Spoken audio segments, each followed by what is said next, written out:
ভিতৰত ইম্পৰ্টেণ্ট কথাটো হ'ল যে যদিও Nagaland as a whole 121% normal rainfall পায়, ইয়াৰ মোককচং তেওঁলোকে নৰ্মেল ৰেইনফলতকৈ 493% বেছি ৰেইনফল পায় 18 আৰু 20 তাৰিখৰ ভিতৰত। ৱাখা আৰু মন ডিষ্ট্ৰিক্টেও 108 আৰু 45% ৰেইনফল তেওঁলোকে নৰ্মেলতকৈ বেছি ৰেকৰ্ড কৰে। যেতিয়া নাগালেণ্ডৰ মোককচং, মন আৰু ৱাখাত অত্যাধিক ৰেইনফল হয়, সমান্তৰালভাৱে চৰাইদেউতো সেই দিনকেইটাত অন এন এভাৰেজতকৈ 436% বেছি ৰেইনফল পায়। তাৰমানে পানী ওপৰৰ পৰাও নামি আহিছে আৰু চৰাইদেউ নিজৰো যিটো বৃষ্টিপাত সেইটো এভাৰেজতকৈ 436% বেছি ৰেইনফল তেওঁলোকে পায়। আৰু শিৱসাগৰে 134% বেছি ৰেইনফল এই সময়ছোৱাৰ ভিতৰত তেওঁলোকে দুইখন জিলাই লাভ কৰে। আৰু যদি আমি চাব যাওঁ যে আমাৰ একচুৱেল ৰেইনফল কিমান হয়, নৰ্মেল ৰেইনফল কিমান হয়, আমাৰ সেই সময়ছোৱাত নৰ্মেল ৰেইনফল হ'ব লাগে 31.7 mm, কিন্তু চৰাইদেউত একচুৱেল ৰেইনফল হয় 170 mm। তাৰমানে ইট ইজ 436% বেছি। তেনেকে শিৱসাগৰ জিলাত নৰ্মেল ৰেইনফল হ'ব লাগিছিল 39.9, দে ৰেকৰ্ডেড ৰেইনফল অফ 93.2। তাৰমানে ইট ইজ এ হায়াৰ বাই 134%। আৰু সেই সময়ছোৱাৰ ভিতৰত যিটো মই অলৰেডি আপোনালোকক উল্লেখ কৰিছোঁ যে একেটা সময়ৰ ভিতৰত আমাৰ মোককচুং আৰু আমাৰ ৱাখা আৰু মন ডিষ্ট্ৰিক্টেও একেটা সময়ৰ ভিতৰতে তেওঁলোকে যথেষ্ট ৰেইনফল লাভ কৰে। মনত নৰ্মেল ৰেইনফল হ'ব লাগে 35.4, they recorded actual rainfall of 51.3, this is 45% মোৰ। মোককচঙৰ normal rainfall is 40.3, they got 238.9 millimeter, matlab millimeter, and temperature was 493, tane 500% besi, aru wakhat 66.5 millimeter rainfall hoy against the normal rainfall of 32, aru temperature is 108%, tamne 108% besi.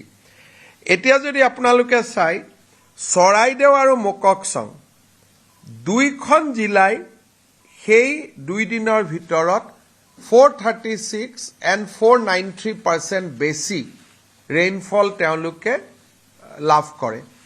তাৰ ফলত আমাৰ যথেষ্ট area জলমগ্ন হয় আৰু এটা ভাবিব নোৱাৰা আমি পৰিৱেশৰ সন্মুখীন হওঁ। এই সময়ছোৱাৰ ভিতৰতে ডিব্ৰুগড় আৰু আন জিলাসমূহতো পানী বা বৰষুণৰ পৰিমাণ বৃদ্ধি হয় আৰু ব্ৰহ্মপুত্ৰও এই দুইখন জিলাৰ যিটো লেভেল তাতকৈ ওপৰলৈকে গুচি যায়। তাৰমানে যিটো আপোনালোকে যদি চাই যে এই সময়ছোৱাৰ ভিতৰত ডিব্ৰুগড়ত ৰেইনফল হয়, যোৰহাটত ৰেইনফল হয় আৰু এক প্ৰকাৰ অৰুণাচল, নাগালেণ্ড, মণিপুৰ, মেঘালয়তো ৰেইনফল হয়। তাৰমানে গোটেই ব্ৰহ্মপুত্ৰখনতো ট্ৰিবিউটৰিজবিলাকৰ পৰা পানী আহিব আৰম্ভ কৰে। ইয়াৰ ফল আমি কেনেকৈ লাভ কৰিলোঁ যে চৰাইদেউ আৰু শিৱসাগৰ জিলাৰ পৰা পানীখিনি ব্ৰহ্মপুত্ৰলৈকে যাব নোৱাৰা হ'ল, কাৰণ ব্ৰহ্মপুত্ৰত নিজেই অতিৰিক্ত পানীৰ ব্ৰহ্মপুত্ৰই সঞ্চয় কৰিছিল বা ব্ৰহ্মপুত্ৰই লাভ কৰিছিল। বৰ্তমানলৈকে আমাৰ চৰাইদেউ আৰু শিৱসাগৰ জিলাত মই অসমৰ কথা অকণমান পিছত ক'ম। চৰাইদেউ আৰু শিৱসাগৰ জিলাত চৰাইদেউত 3টা ৰেভিনিউ চাৰ্কেল আমাৰ এফেক্টেড হৈছে। 152খন ভিলেজ আমাৰ এফেক্টেড হৈছে। 1,33,159 গৰাকী পৰিয়াল আমাৰ এফেক্টেড হৈছে। আৰু চৰাইদেউ জিলাত আমাৰ 10 গৰাকী ব্যক্তি মৃত্যু হৈছে। এগৰাকী ব্যক্তি এতিয়াও সন্ধানহীন হৈ আছে। তাৰমানে 10 ডেথ 1 মিছিং। শিৱসাগৰ জিলাত আমাৰ 5টা ৰেভিনিউ চাৰ্কেল এফেক্টেড হৈছে। 333খন ভিলেজ আমাৰ এফেক্ট হৈছে। 5,30,000 পপুলেশ্যন এফেক্টেড হৈছে। আৰু এতিয়ালৈকে 21টা হিউমেন লাইফ লষ্ট হৈছে 21। আৰু 6 গৰাকী ব্যক্তিক এতিয়ালৈকে আমি বিচাৰি পোৱা নাই।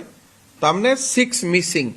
চৰাইদেউ আৰু শিৱসাগৰ মিলি এতিয়ালৈকে 7 মিছিং এণ্ড 16 ডেথ। আৰু এই পপুলেশ্যনটোকে যদি আমি ৰাজ্যৰ ভিত্তিত ক'বলৈ যাওঁ, বৰ্তমানলৈকে আমাৰ যিটো 23 জুলাইৰ পৰা আমি যিটো বৰ্তমানলৈকে আমাৰ যিমানখিনি পানী হ'ল গোটেই অসমত, আমি যদি গোটেই অসমৰ আপোনালোকক হিচাপটো দিব খোজো, তেতিয়াহ'লে এই বছৰত আমাৰ এতিয়ালৈকে 77 ৰেভিনিউ চাৰ্কেল এফেক্ট হৈছে আৰু 47 হিউমেন লাইফ লষ্ট হৈছে। এইটো ইনক্লুডিং গোলাঘাট, যোৰহাট, ডিব্ৰুগড়, শিৱসাগৰ, চৰাইদেউ, ধেমাজি, লখিমপুৰ গোটেইখিনিত মিলি আমাৰ টোটেল 47 লাইফ লষ্ট হৈছে। চৰাইদেউত 10, ধেমাজিত 3, শোণিতপুৰত এগৰাকী, শিৱসাগৰত 21, যোৰহাটত 8, কাৰ্বি আলঙত 2, গোলাঘাট 2। নাম্বাৰ অফ মিছিং আমি 8 কৈছোঁ, কাৰণ আমাৰ ধেমাজিতো এগৰাকী ব্যক্তি সন্ধানহীন হৈ আছে। তাৰমানে 8 গৰাকী ব্যক্তি গোটেই অসমত সন্ধানহীন হৈ আছে। আজিৰ মুহূৰ্তলৈকে আমি চৰাইদেউ জিলাৰ প্ৰত্যেকখন গাঁৱলৈকে বা প্ৰত্যেকটো অঞ্চললৈকে আমি ৰিলিফ পঠাব পাৰিছোঁ। কিন্তু শিৱসাগৰ জিলাৰ নাজিৰা বিধানসভা সমষ্টিৰ 30% অঞ্চলত এতিয়াও আমি যাব পৰা নাই। তাৰ মূল কাৰণটো হ'ল যে যদিও পানী শুকাইছে, গোটেই ৰাস্তাত লেয়াৰৰ ওপৰত লেয়াৰ পলস পৰি গৈছে।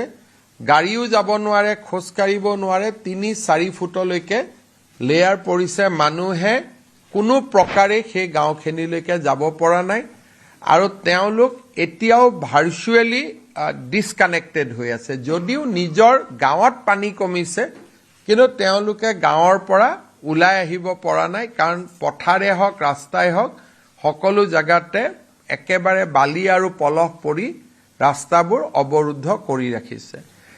শিৱসাগৰ বিধানসভা সমষ্টিত আমি এতিয়াও 20% 20% মানুহৰ মাজলৈকে এতিয়াও আমি যাব পৰা নাই। চ' নাজিৰা আৰু শিৱসাগৰৰ, নাজিৰাত 30% এৰিয়া, শিৱসাগৰত 20% এৰিয়া এতিয়াও প্ৰশাসনৰ যিটো আমি ক'ব পাৰোঁ যে প্ৰশাসন উপস্থিত হ'ব লাগে, এতিয়ালৈকে প্ৰশাসন উপস্থিত হ'ব পৰা নাই।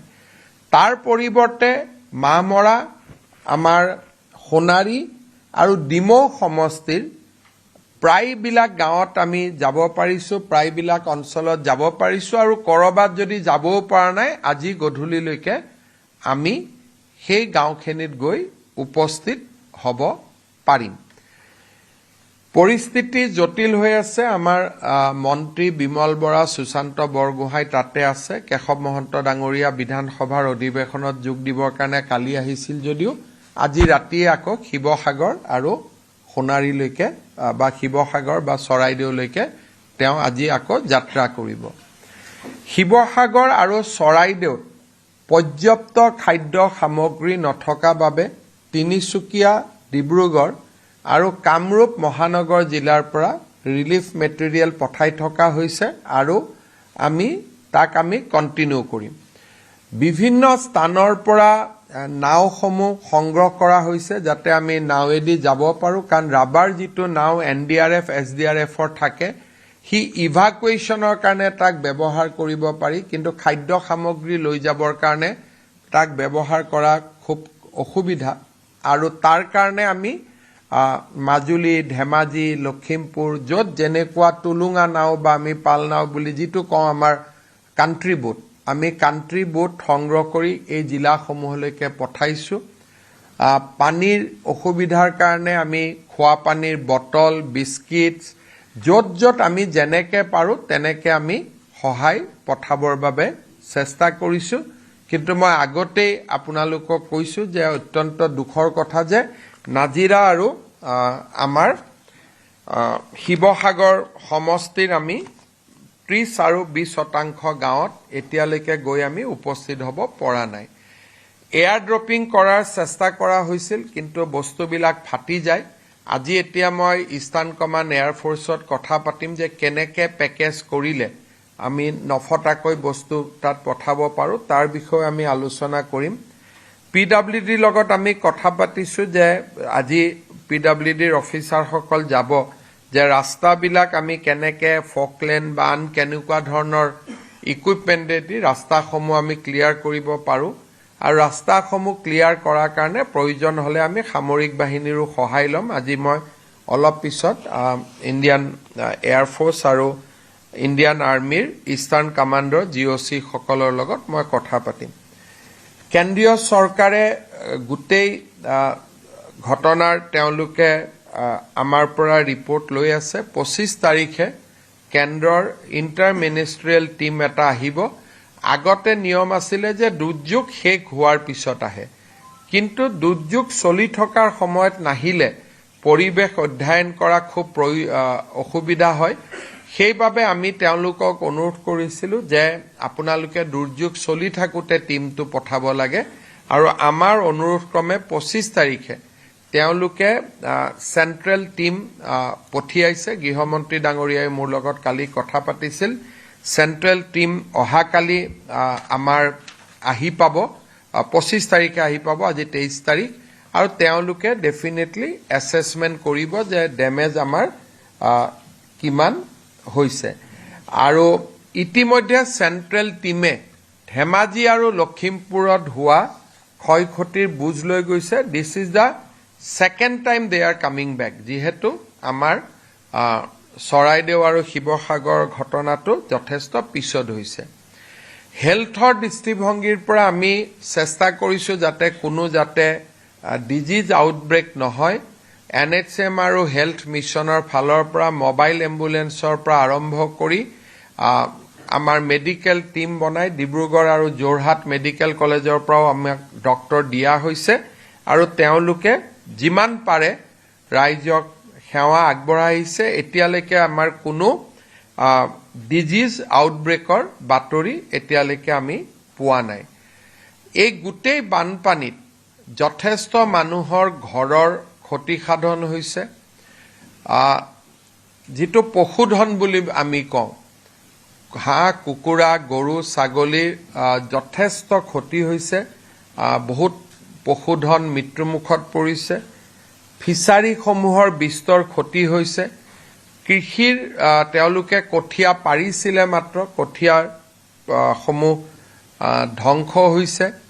ল'ৰা ছোৱালীৰ স্কুল কলেজৰ চাৰ্টিফিকেটছবিলাক নষ্ট হৈছে, আৰু বাচন বৰ্তনৰ পৰা ঘৰত সাজ পোছাকলৈকে মানুহৰ অৱৰ্ণনীয় কষ্ট হৈছে।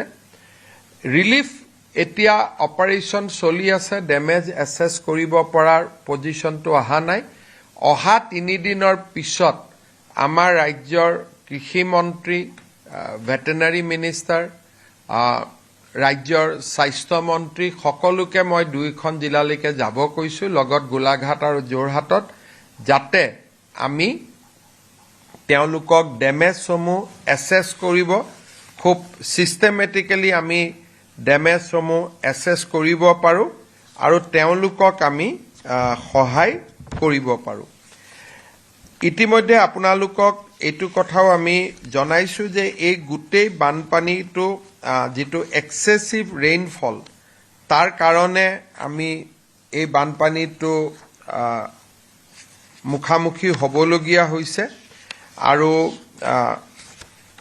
ব্ৰহ্মপুত্ৰৰ পানী যথেষ্ট থকাৰ কাৰণে পানীখিনি ওলাই যাব নোৱাৰাৰ কাৰণেও আমাৰ যথেষ্ট অসুবিধাৰ ৰাইজ সন্মুখীন হৈছে আমি যি ধৰণে পাৰোঁ ৰাইজক সেৱা কৰাৰ কাৰণে প্ৰচেষ্টা অব্যাহত ৰাখিছোঁ আৰু যোৱাকালি আমি বিভিন্ন বিভাগৰ লগতো মই কথা পাতিছিলোঁ যাতে ঠিক বানপানীৰ পিছতে ৰাস্তা ঘাট মথাউৰি যাক য'ত যেনেকৈ পাৰি আমি স্কুল বা অংগনবাদী য'ত যেনেকৈ ডেমেজ হৈছে আমি যাতে তাক ৰেষ্ট'ৰ কৰিব পাৰোঁ বিভিন্ন ৰাইজে ব্যক্তিগতভাৱেও সহায় কৰাৰ কাৰণে আগবাঢ়ি আহিছে বিভিন্ন NGO বা বিভিন্ন ব্যক্তিয়ে আমাক সহায় কৰিছে ফিল্ডত বহুজনে মুখ্যমন্ত্ৰী সাহায্য পুঁজিৰ জৰিয়তেও সহায় কৰাৰ চেষ্টা কৰিছে আৰু আন বহুজনে নিজে ফিল্ডলৈকে গৈও দুৰ্দশাগ্ৰস্ত ৰাইজক সহায় কৰাৰ বাবে চেষ্টা কৰিছে বহু ব্যক্তিয়ে মোক সুধিছে যে আমাক তাতে কি প্ৰয়োজন আছে যদি আটাইতকৈ আজিৰ দিনত এই মুহূৰ্তত প্ৰয়োজন আছে কাপোৰ কানি কাৰণ আটাইতকৈ বেছি ক্ষতি হৈছে কাপোৰ কানি আমি গভৰ্ণমেণ্টৰ পৰা যিবিলাক ৰিলিফ দিছোঁ সেই ৰিলিফবিলাক ইউজুৱেলি মিল্ক চাউল দালি napkins biscuit mineral water candle halogen tablet bleaching powder এই ধৰণৰ সামগ্ৰী আমি যোগান ধৰিছোঁ কিন্তু কাপোৰ কানি এতিয়ালৈকে আমি দিব পৰা নাই আমাৰ নিয়মটো হ'ল যে আমি কাপোৰ কানি কিনি নিদিওঁ আমি কাপোৰ কানি ডেমেজৰ পৰিৱৰ্তে তেওঁলোকক আমি এটা পুঁজি দিম যাতে তেওঁলোকে কিনি ল'ব পাৰে কিন্তু তৎকালীনভাৱে মই শিৱসাগৰ বা চৰাইদেউ জিলা ভ্ৰমণ কৰি অহাৰ পিছত মই দেখিছোঁ যে মানুহক কাপোৰ কানিৰ বেছি প্ৰয়োজন আছে বেবী ফুড বা মিল্ক পাউডাৰ আমি যিমানেই দিব পাৰোঁ সিমানেই শিশুসকলৰ বাবে অত্যন্ত প্ৰয়োজনীয় আৰু আন ধৰণেও ৰাইজে মিনাৰেল ৱাটাৰ বিস্কিটছ দি যাক যেনেকৈ পাৰে সহায় কৰিছে স্থানীয় বিধায়ক আটাইকেইজন ফিল্ডত আছে সকলোৱে ৰাইজক সহায় কৰাৰ বাবে চেষ্টা কৰিছে কিন্তু এই গোটেইখিনি প্ৰচেষ্টাৰ পিছতো এইটো কথা আমি স্বীকাৰ কৰিব লাগিব আৰু এইটো কথা স্বীকাৰ নকৰিলে ভুল হ'ব যে বহু ৰাইজৰ মাজত এতিয়াও চৰকাৰ গৈ উপস্থিত হ'ব পৰা নাই আমাৰ প্ৰচেষ্টা অব্যাহত আছে আৰু আমি চেষ্টা কৰি আছোঁ এই দুখৰ দিনত আমি সমগ্ৰ অসমবাসী চৰাইদেউ শিৱসাগৰ যোৰহাট গোলাঘাটৰ ৰাইজৰ লগত আমি থিয় হৈ আছোঁ এটা অকণমান সন্তুষ্টিৰ বিষয় যে আমাৰ নাগালেণ্ডত যিটো নেপকোৰ পাৱাৰ প্ৰজেক্ট আছে দয়াঙত তাৰ পানীও যোৱাকালিৰ পৰাই এৰি দি আছে তাৰ কাৰণেও আমি ভাবিছিলোঁ যে সৰুপথাৰ বা গোলাঘাট জিলাই আকৌ বানপানীৰ সন্মুখীন হ'বলগীয়া হ'ব পাৰে কিন্তু এই মুহূৰ্তলৈকে তাত আমি কোনো খুব বেছি ৱাটাৰ বা বেছি পানী অহাৰ আমি বাতৰি পোৱা নাই কিন্তু তেওঁলোকে অহা দুদিন পানী খুলিব সেইকাৰণে এইটো নহয় যে আজিলৈকে একো হোৱা নাই মানে অহাকালি নহ'ব আমি সাৱধানে থকাৰ প্ৰয়োজন আছে কিন্তু এই মুহূৰ্তলৈকে গোলাঘাট বা সৰুপথাৰত সেই যিটো ৱাটাৰ ৰিলিজ কৰিছে তাৰ কোনো এডভাৰ্ছ এফেক্ট এই মুহূৰ্তলৈকে হোৱা নাই কিন্তু তাতে আমাৰ চৰকাৰ বা জিলা প্ৰশাসন সষ্টম হৈ আছে আমাৰ বিধায়ক সৰুপথাৰৰ বিধায়ককো ইতিমধ্যে তালৈকে আমি উভতি যাব কৈছোঁ বিধানসভাৰ পৰা তেওঁ ৰাইজৰ মাজত আছে যদি তাতো এনেকুৱা ধৰণৰ পৰিৱেশ সৃষ্টি হয় যাতে আমি লগে লগে ৰাইজক সহায় কৰিব পাৰোঁ থুলমূলকৈ বানপানীৰ বিষয়ে এইখিনি অহা দুই এদিনতে মই আকৌ শিৱসাগৰ বা চৰাইদেউলৈকে যাম যাতে ৰিলিফ বা ৰিহেবিলিটেশ্যন বিষয়বিলাক আমি আৰু জোৰ দিব পাৰোঁ বা আৰু গতি দিব পাৰোঁ আপোনালোকৰ যদি কিবা প্ৰশ্ন আছে সুধিব পাৰে তাৰ আগতে মই অকণমান আমাৰ ৰাষ্ট্ৰীয় মাধ্যমৰ বাবে মই দুই এষাৰ কথা ক'ব খুজিছোঁ on 18th and 19th July, Nagaland got excessive rainfall, particularly in Mon, Mokoksang and Wakha district. At the same time, the Saraideo district of Assam also got excessive rainfall. The excessive rainfall is the temperature range is about 435 to 490%. It means that both district of Saraideo and Nagaland, 3 districts, Mon, Mokoksung, Wakha got excessive rainfall up to 490%. As a result, a large area of district of Saraideo and Sibsagar got submerged. Situation is very, very pathetic, dangerous, and till now, today 23rd July, district administration and state government has not able to reach around 25% area of Bodda district. In Bodda district, we have already lost a good number of human life. In Sibsagar, Saraideo, we already lost 10 human life, and in Sibsagar, we have already lost 21 human lives. Together, Bodda district recorded loss of 31. আজিও যেহেতু যোৰহাট জিলাৰ বান পৰিস্থিতি অপৰিৱৰ্তিত হৈ আছে মূলত মৰিয়নি আৰু তিয়ক সমষ্টিত এতিয়াও শ শ পৰিয়াল বানত আক্ৰান্ত হৈ আছে এতিয়াও SDRF আৰু NDRF বাহিনীয়ে উদ্ধাৰ অভিযান অব্যাহত ৰাখিছে মই কিছু পৰিৱেশ দেখুৱাইছো এই মুহূৰ্তত এয়া হৈছে তিয়কৰ যি মৰিয়নি সমষ্টিৰ উত্তৰদুলীয়া গাঁৱৰ দৃশ্য ইতিমধ্যে বনৰীয়া মিচিংগাঁও বগৰীগুৰিৰ পৰা এনেধৰণে যিসকল SDRF NDRFৰ তেওঁলোকে উদ্ধাৰ কৰি আনিছে আমি ইতিমধ্যে এই দৃশ্য দেখুৱাইছোঁ এয়া হৈছে এই যি আচলতে বানৰ কালি কিছু বানৰ জলস্তৰ If we calculate almost more than if we go by the population affected, almost 7 lakhs people in Bodda district cumulatively have been affected because of the present wave of floods. আজিও যেহেতু যোৰহাট জিলাৰ বান পৰিস্থিতি অপৰিৱৰ্তিত হৈ আছে মূলত মৰিয়নি আৰু তিয়ক সমষ্টিত এতিয়াও শ শ পৰিয়াল বানত আক্ৰান্ত হৈ আছে এতিয়াও SDRF আৰু NDRF বাহিনীয়ে উদ্ধাৰ অভিযান অব্যাহত ৰাখিছে মই কিছু পৰিৱেশ দেখুৱাইছোঁ এই মুহূৰ্তত এয়া হৈছে তিয়কৰ যি মৰিয়নি সমষ্টিৰ উত্তৰদুলীয়া গাঁৱৰ দৃশ্য ইতিমধ্যে বনৰীয়া মিচিংগাঁও বগৰীগুৰিৰ পৰা এনেধৰণে যিসকল SDRF NDRFৰ তেওঁলোকে উদ্ধাৰ কৰি আনিছে আমি ইতিমধ্যে এই দৃশ্য দেখুৱাইছোঁ এয়া হৈছে এই যি আচলতে বানৰ কালি কিছু বানৰ জলস্তৰ which is beyond description. Union Home Minister Sri Amit Shah ji called me yesterday. He is deputing a central team on 25th to assess the damage. Meanwhile, we'll continue with our relief operation and we'll continue to reach the unreached area.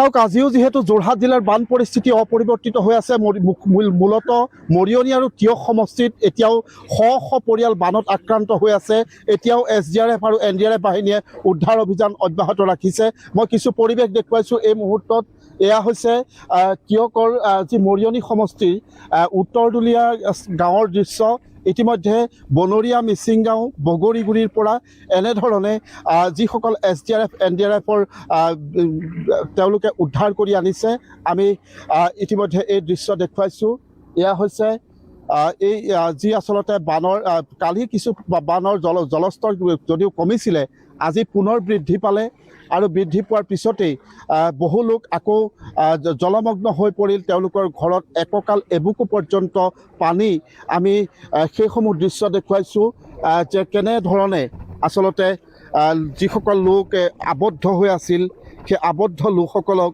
ইতিমধ্যে SDRF আৰু NDRF বাহিনীয়ে উদ্ধাৰ কৰি আনিছে আমি সেইসমূহ দৃশ্য দেখুৱাইছোঁ এয়া NDRF বাহিনীয়ে উদ্ধাৰ কৰি আনিছে। আমি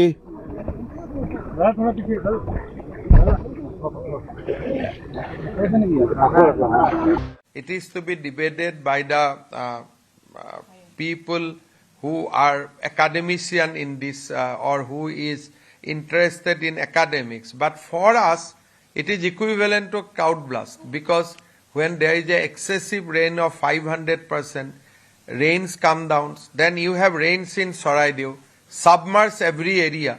So in political terms, it is equivalent to cloud blast.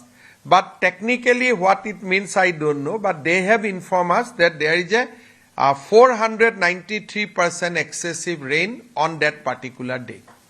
Mr. Chief Minister, as you have stated that most of the areas are still unreachable. So is the state government... 20%. Yes.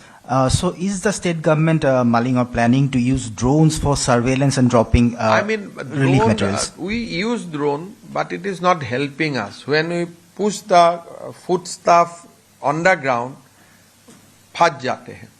So people are not appreciating the what we have done through drone, because when there was some items were dropped from drone, I was there personally. So unless people know to keep a bed sheet or keep something there, then drone will put the material on that particular location.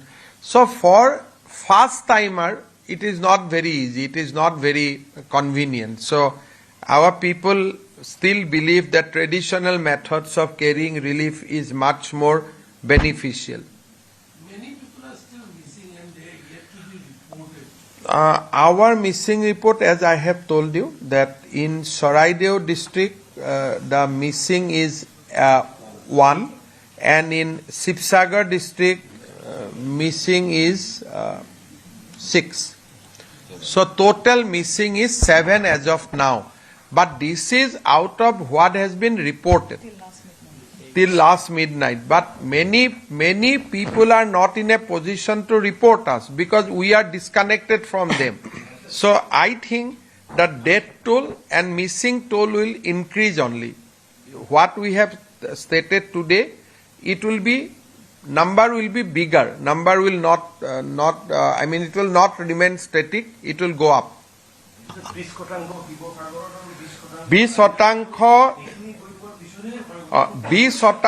Sivasagar বিধানসভা সমষ্টিত, নাজিৰাৰ 30% অঞ্চলত আমি এতিয়াও যাব পৰা নাই। Sir population কিমান মান আছে তাত? পপুলেশন কিমান মান হ'ব হেতু এৰিয়াত? যদি আপোনালোকে চাই, ডেফিনেটলি নাজিৰাত আমি এতিয়াও 50,000 মানুহৰ মাজত গৈ পোৱা নাই, আৰু শিৱসাগৰত মই ভাবোঁ 30,000 মানুহৰ তাত গৈ পোৱা নাই, হয়তো 10,000 কম বেছি হ'ব। How much the inter-circle roaming is helping you in reaching out to the affected? Which one? The inter-circle roaming that you have activated. I think telephone is working, but many a place we have shut down the transformer of the electrical transformer, because water level is above the transformer, and if still electricity is in operation, then it will only create accident, or it will be accident will be there. Similarly, in many area telephone is working, mobile is working, and many area mobile is not working. As of now, 40,000 household is not receiving electricity. The number was 1,60,000. Now it is being it has been reduced. But latest figure is we have not able to connect almost 40,000 household with electricity. However, mobile phone is now working more efficiently. People are able to get the emergency number. Due to inter-circle opportunity, they are able to give the calls to us. This time, one thing we have been noticed that earlier in case of Dhemaji and this time Soraideo and this, not the conventional flood, whatever used to happen earlier in Assam. This is ये flood कोई normally what happened? Normally our river gets more water, then embankment got breached, and we receive water. So it is in a process. We know that Brahmaputra is rising. Some tributary is rising. So you can anticipate that flood is coming. But here, from 3 p.m. 18 July, rain started. And by 7 o'clock, devastation has already struck.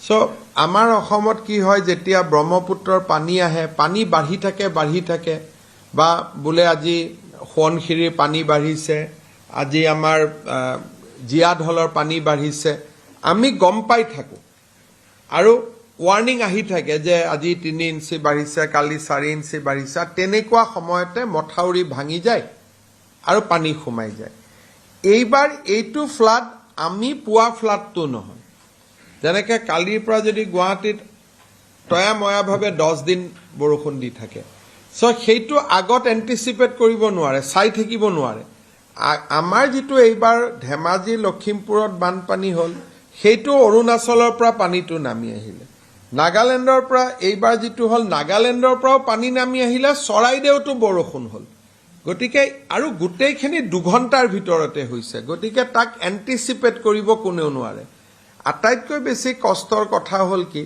Dhemaji আৰু লখিমপুৰৰ মানুহ বানপানীৰ লগত পৰিচিত মই যেতিয়া গৈছিলো বয়োজ্যেষ্ঠ মানুহ বহুতক মই লগ পাইছিলো তেওঁলোকে কৈছে যে আমাৰ জীৱনত চৰাইদেউত এনেকে বানপানী হোৱা নাই যদিও শিৱসাগৰ দৰিকা নদী বান নদীৰ কাৰণে হৈ থাকে বানপানী কিন্তু এটো লোকেলাইজ বানপানী এনেকে বানপানী হোৱাটো কোনো মানুহে দেখা নাছিল আৰু মানুহে এটো নাজানে যে কিমান উখ জায়গাত উঠি আহিব লাগে মানুহে বিল্ডিংৰ ওপৰত উঠিছে যে ইয়াত আমি সেফ থাকিব পাৰিম বিল্ডিংৰ ওপৰলৈকে পানী গুচি গৈছে এটোটো একেবাৰে ভাবিব নোৱাৰা এটা পৰিবেশ সৃষ্টি হৈছে যেটো মানুহে এন্টিসিপেট কৰিবই পৰা নাই আৰু এনেকুৱা অভিজ্ঞতা আমাৰ আগতে নাছিল এটো এটা কোনোদিনে আমি নেদেখা এটা প্ৰাকৃতিক দুৰ্যোগ এইবাৰ দুইটাই যেটো প্ৰাকৃতিক দুৰ্যোগ হ'ল প্ৰথমটো অৰুণাচলৰ পৰা নামি আহিলে দ্বিতীয়টো আমাৰ মুককচং মনৰ পৰা নামি আহিলে লগত চৰাইদেউতো বৰষুণ হ'ল এবাৰ নদীৰ পানী বঢ়াৰ কাৰণে কতো বানপানী হোৱা নাই বা নদীয়ে বানপানী সৃষ্টি কৰা নাই এবাৰ গুটেই দুইটা বানপানী বৰষুণে সৃষ্টি কৰে আগতে হয় কি একদম ডিব্ৰুগড়ত পানী বাঢ়ে আমি গম পাই থাকো যে ডিব্ৰুগড়ৰ পৰা পানী বাঢ়িছে এটা ডিব্ৰুগড়ত কমিব তেজপুৰত বাঢ়িব নিমাতীত বাঢ়িব বা ভুটানত বানপানী হৈছে বা আমাক আগত খবৰ দিয়ে যে আমি পানী এৰিম ডেম্বৰ পৰা পানী এৰিম তেতিয়া পাঠশালা বজালিত পানী হয় আগৰ পানী হোৱাটো এটা প্ৰক্ৰিয়া 2-3 দিনৰ পৰা আলোচনা চলি থাকে এইটোতো 2 ঘণ্টাৰ ভিতৰত গুটেই সাবমাৰ্জ হৈ গ'ল মানে আমি দেখিছো যে লাষ্ট 3টা বছৰত অসমত বানপানী মানে প্ৰায় প্ৰতিৰোধ হোৱাৰ দৰে হৈছিল কিন্তু এইবাৰো মথাউৰিত কোনো তাত যোৱা নাই আমাৰ যিকেইটা মথাউৰি ভাঙিছে ভোগদৈত ভাঙিছে কিন্তু পানীটো ওপৰৰ পৰা আহাৰ পিছত ভোগদৈত 5 জাগাত ব্ৰিজ হৈছে আৰু আমাৰ শিৱসাগৰত দিচাং নদীত মথাউৰি আৰু ৰাস্তাৰ মাজত থকা কালভাৰ্ট এটা ভাঙি পানী সোমাইছে আদাৰৱাইজ এইটো নদী আৰু মাথাউৰিৰ লগত এইটো সম্পৰ্ক নাই মানে মোৰ প্ৰশ্নটো হ'ল যে যেটো সেন্ট্ৰেল টিম কোএসএস কৰিব হৈছে সেন্ট্ৰেল টিমৰ লগত ব্যৱস্থা ল'ব নেকি সেন্ট্ৰেল টিমে এবাৰ এইটো চাব লাগিব যে এনেকে ধৰক এইবাৰ বৰষুণ হৈছে অহাবাৰতো হ'ব পাৰে গতিকে ইয়াৰ কাৰণে প্ৰতিৰোধৰ এটা নতুন ব্যৱস্থা আমি চিন্তা কৰিব লাগিব যেটো আগে পিছৰ বানপানীৰ লগত তাৰ ক্যাৰেক্টাৰটো বদলি গৈছে Sir, today you shared a Facebook post that an elephant has been rescued. So could you please share us data of the livestock and wildlife? এই গুটেই পুৰা নাগালেণ্ডৰ পাহাৰৰ পৰা যেতিয়া পানী নামি আহিছে তাৰ ভিডিঅ' এটাও আছে আপোনালোকক পাই যাব হাতী এটাও পানী লগতে গুচি আহিছিলে but it was rescued Sir, in English please. So with the rain water one elephant has also we found him in the midst of the water it was in a floating condition then our team rescued the elephant Sir, do you have a data of livestock? As of now giving data is not possible because the loss will be tremendous because we have not able to reach people the census or assessment we will be able to start only after 2 to 3 days. এছেছমেণ্টটো আমি কৰিব লাগিব আৰু লাগিলে আমি বেলেগ ডিষ্ট্ৰিক্টৰ পৰাও team পঠাব লাগিব যাতে ভাল এছেছমেণ্ট এটা হ'ব পাৰে আগতে আমি এটা বা দুটা গাঁৱত কৰোঁ বা এটা ৰেভিনিউ চাৰ্কুলত কৰোঁ কিন্তু এইবাৰ ভাৰ্চুৱেলি চৰাইদেউ আৰু শিৱসাগৰ জিলাৰ 75% এৰিয়াত আমি ডেমেজ এছেছমেণ্ট কৰিব লাগিব গতিকে আমি বিভিন্ন জিলাৰ পৰা টিম একত্ৰিত কৰি আমি মানুহৰ ঘৰে ঘৰে পঠাব লাগিব আৰু আমি খুব ভাল কৰি এছেছমেণ্ট কৰিম এণ্ড আমি মোবাইলত এপো বনাইছোঁ যেতিয়া আমাৰ এছেছমেণ্ট টিম যাব তেওঁলোকে ফটো লৈ লগে লগে মোবাইলত আপলোড কৰি দিব ডেমেজ ঘৰ বান ঘৰৰ এইটো পোষ্ট ডিজাষ্টাৰ নিডছ এছেছমেণ্ট বুলি কয় PDN তাৰ কাৰণে আমাৰ অলৰেডি ডিপাৰ্টমেণ্টে ব্যৱস্থা হাতত লৈছে Sir, is there any possibility of central government announcing any financial package for the rehabilitation? As of now, we have money, but depend on how much damage is there. So, central government, আজিকালি annual কিমান? NDRF, SDRF.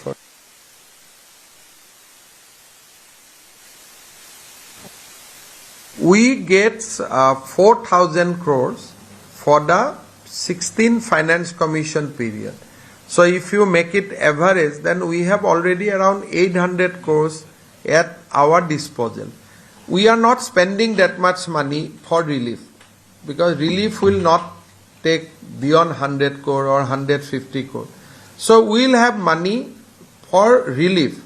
But damage assessment is a different thing. So damage assessment, after damage assessment, we have to submit a memorandum that we need this much of amount.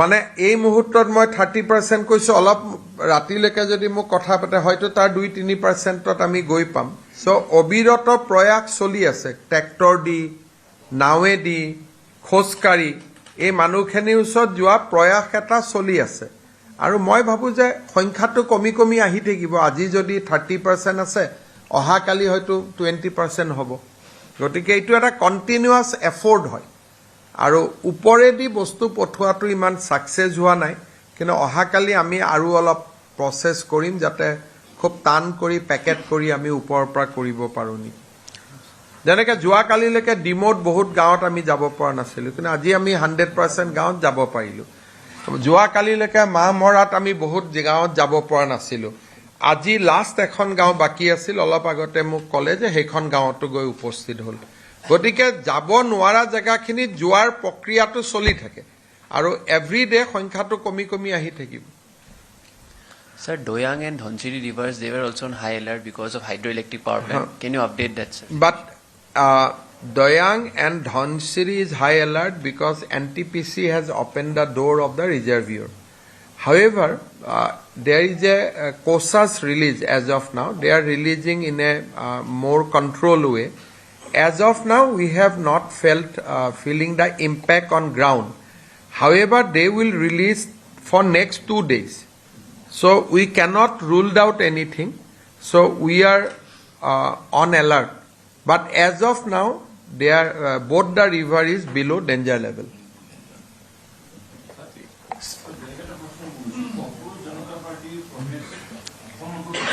So আমাৰ ছাত্ৰসকলৰ যিটো concern নিটক লৈ তাত আমাৰ সকলোৰে সমবেদনা আছে আৰু আমি সকলোৱে বিচাৰো যে আমাৰ এক্সাম সিস্টেম পৰীক্ষা সিস্টেম ভাল হ'ব লাগে প্ৰধানমন্ত্ৰী ডাঙৰীয়াই ইতিমধ্যে এই বিষয়ে ব্যৱস্থা হাতত লৈছে যিকোনো প্ৰটেষ্ট ৰাজনীতিকৰণ হ'ব নালাগে আৰু বিশেষকৈ যি সময়ত অসমত বানপানীত মানুহে জীৱন আৰু মৃত্যুৰ লগত সংগ্ৰাম কৰি আছে সেই সময়ত আমি শিৱসাগৰ চৰাইদেউ গোলাঘাট যোৰহাট জিলাৰ দুৰ্দশাগ্ৰস্ত মানুহৰ লগত থিয় হ'ব লাগে কাৰণ সকলোৰে ওপৰত হ'ল মানৱতাৰ ওপৰতো একো নাই আৰু তাৰ লগে লগে ডেফিনেটলি আমি ষ্টুডেণ্টক লৈ কনসাৰ্ন কিন্তু বৰ্তমান আমাৰ প্ৰায়োৰিটিটো হ'ল ফ্লাড ৰিলিফ আৰু তাৰ লগত প্ৰধানমন্ত্ৰী ডাঙৰীয়াই ইতিমধ্যে বিভিন্ন ব্যৱস্থা হাতত লৈছে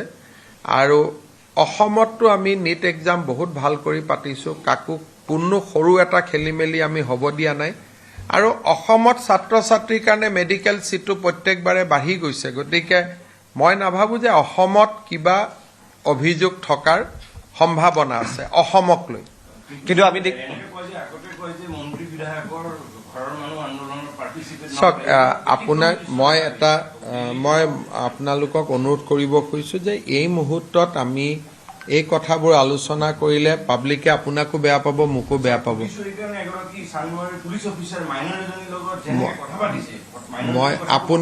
মই অনুৰোধ কৰিছোঁ যে মই এটাই কথা ক'ম যে এই মুহূৰ্তত চানমাৰী কোন অফিচাৰে কাৰ লগত কথা পাতিলে মানুহগৰাকী মাইনৰ হয়ো নহয় কোনে জানে গতিকে এইবোৰ হ'ল ছ'চিয়েল মিডিয়াৰ কাৰণে ইম্পৰ্টেণ্ট মোৰ কাৰণে আজিৰ দিনত ইম্পৰ্টেণ্ট হ'ল চৰাইদেউ আৰু শিৱসাগৰ স্যাৰ অকমান কথা এটা জানিব বিচাৰিছোঁ যে নাগালেণ্ডৰ মন আৰু লংলেং জিলাত কোনোবা হাইড্ৰ ইলেক্ট্ৰিক প্ৰজেক্টৰ কাম চলি আছে নেকি আপোনালোকৰ জ্ঞাতাৰ্থে তেনেকুৱা প্ৰজেক্ট তাতে নাই তেনেকুৱা ধৰণৰ চৰ্চা এটা চলি আছে বা কোনেওতো এইটো লুকাই কৰিব নোৱাৰে হাইড্ৰ ইলেক্ট্ৰিক প্ৰজেক্ট এইবাৰ আপোনালোকৰ ধাৰণাটোৰ বিপৰীতে কওঁ যে NTPC সোৱণশিৰি NTPC হোৱা কাৰণেহে লখিমপুৰ ধেমাজি জিলাখন এইবাৰ বাচি গ'ল তাতে গোটেই যিমান পানী আহিছিল ৰিজাৰ্ভিয়ৰটোৱে ধৰি ৰাখিলে এইটো ইমান দিনে আমাক যিটো কোৱা হৈছিল যে NTPCয়ে জল বোমা আনিব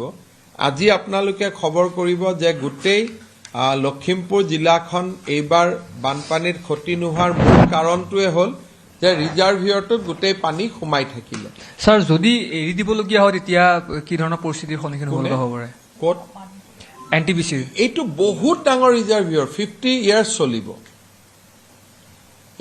এই সমস্যাটো আহিব 45তম বছৰত এতিয়া নাহে আৰু তেতিয়ালৈকে কিমান টেকনলজি ওলাই যাব আজি আমি এইটো প্ৰশ্ন কিয় কৰোঁ এইটো তেওঁলোকৰ যিমান ৰিজাৰ্ভিয়ৰত গেট গছ গছনি ধৰি ৰাখিব পৰা ক্ষমতা ফৰ 50 ইয়াৰ্ছ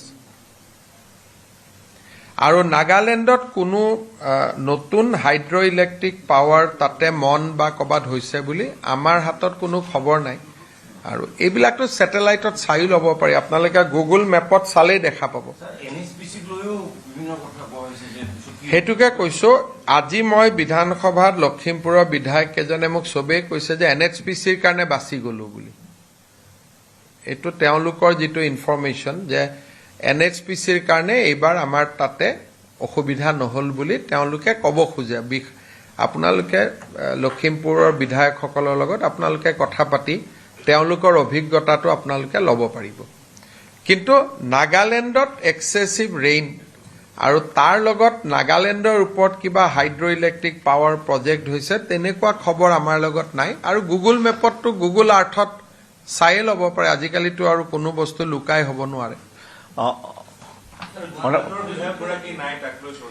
যোৰহাটৰ বিধায়ক তেখেতৰ এটা বিশেষ ঘৰুৱা কামত তেওঁ আমাৰ পৰা অনুমতি লৈয়ে তেওঁ গৈছিলে আৰু তেওঁৰ কাৰ্যকৰ্তা গোটেই কাম কৰি আছে আৰু আমাৰ কোনোবা নাই বা বিধায়ক এজন নাই বুলি তেওঁৰতো কাৰ্যকৰ্তাখিনি নোহোৱা হৈ নাযায় গোটেইখিনিয়ে কাম কৰি আছে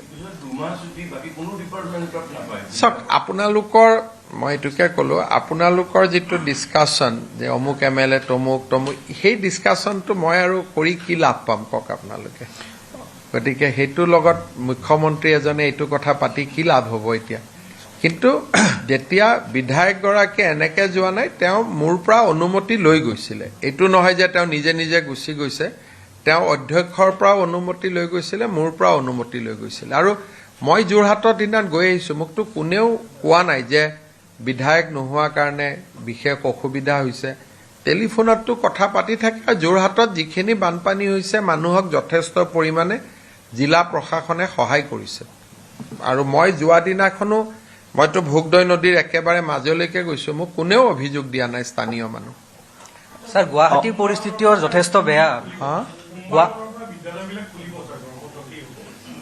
শিৱসাগৰ আৰু চৰাইদেউ জিলাতো স্কুল কৰাৰ পৰিৱেশ বৰ্তমান নাই অন্তত আৰু এসপ্তাহলৈকেতো তাতে আমি গৰম মানে খুলিব বাকী জায়গাতো প্ৰব্লেম নাই এবাৰতো অসমত বাকী কোনো অঞ্চলত বানপানী হোৱা নাই এতিয়ালৈকে কিন্তু ইউজুৱেলি আমি 15 আগষ্টলৈকে সাৱধান হৈ থাকিব লাগে আৰু শিৱসাগৰ আৰু চৰাইদেউ জিলাক বাদ দি বাকী জায়গাত স্কুল কলেজ নৰ্মেল লাইফ হ'ব পাৰে আৰু এইবাৰ বেসিক্যালি যোৱাবাৰ বহুত দিনলৈকে বৰষুণ হোৱা নাছিল এবাৰ বহুত বেছি ৰেইনফল হ'ল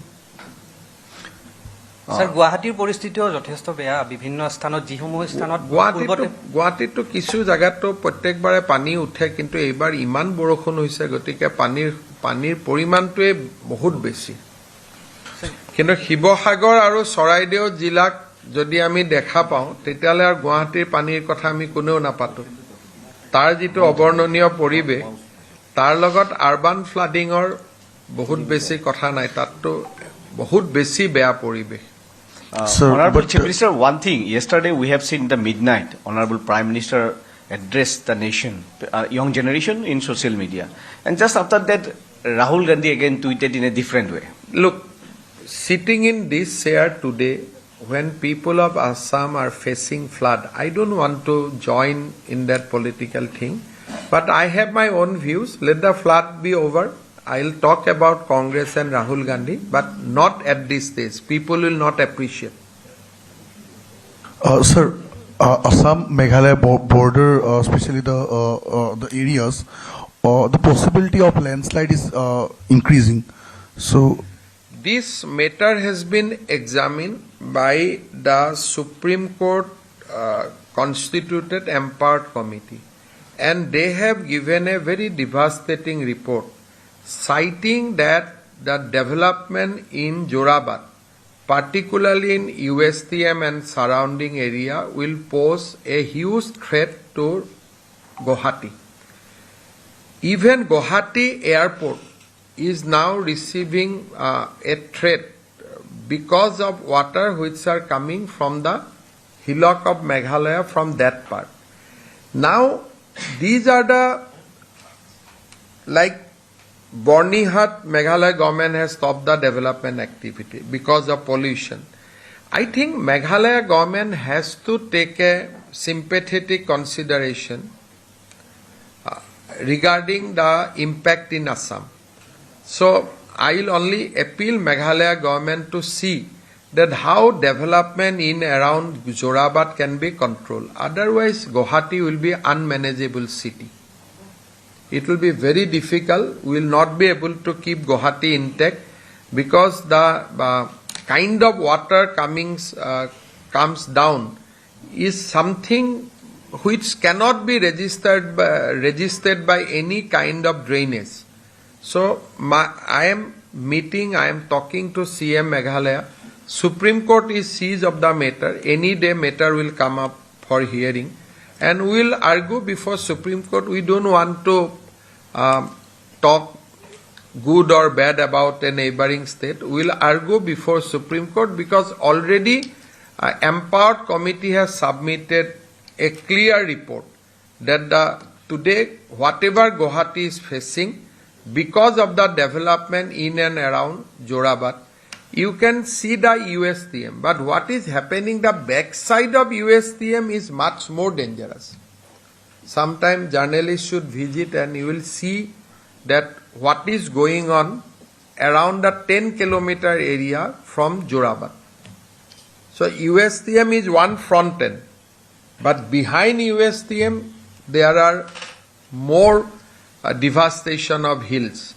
But Meghalaya said that we need development. Why only Assam should be developed? Meghalaya should also be developed. Where we will go? Our lands are hills only. If we don't do anything on hills, where we will get plains? So they have their own argument. So at this moment, I don't want to join the issue, but matter is in now before Supreme Court.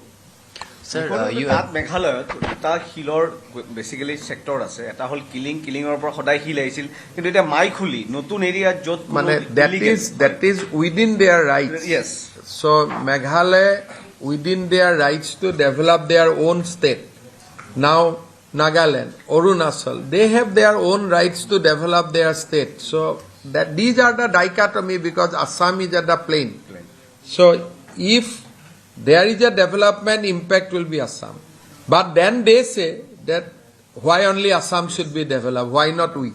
Deprived. So these are the debate, and ultimately now matter has reached Supreme Court, and it will be decided in the Supreme Court. Sir, you have been live streaming your entire VC meetings in this flood situation and putting out in live updates on social media.